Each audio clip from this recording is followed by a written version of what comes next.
So as you can see, we discuss and we provide advices based on the behaviors, based on the habits that's in our daily life, to nutrition, how we relate, how we interact with the sun, with the environment, with the alcohol, what choices we make, yeah, basically.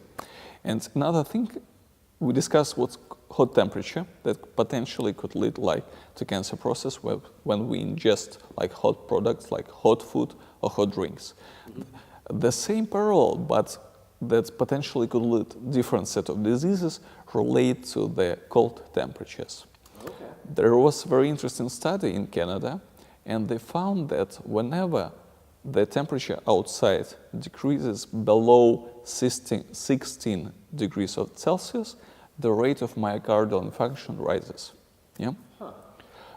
The modern theory, as we see it, it relates to the blood clot being formed in the blood, and it blocks one of the vessels in the heart. That's how you get myocardial infarction. But many times you do angiography, you see what's in the vessel. It's like a study to see what's in the vessel, and you don't find this clot. Your vessels are intact. So what's the reason? There was a study that said whenever you have exposure more than 2 minutes to cold, that is below 16 degrees of Celsius, exactly as in the study, within 24 hours, you have a contraction of the vessels in your heart.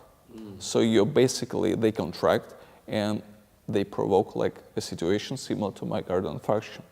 So advice from this would go, try not to drink very cold drinks for more than 2 minutes. It relates to ice cream as well.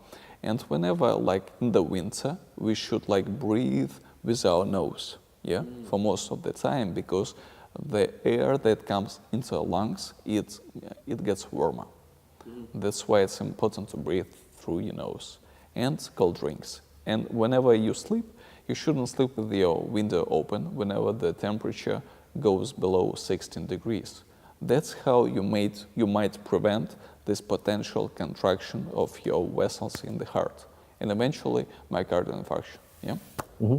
Yeah, that's all very interesting, because you hear a lot of people recommend that you breathe through your nose during the winter, but now this is actually a scientifically based reason for why that's healthy. So that's and another reason. You see, if you go back to evolution, people didn't used to use their mouth. Many for speaking. Nowadays, we have a capacity to talk languages, etc., but it's not always been the case.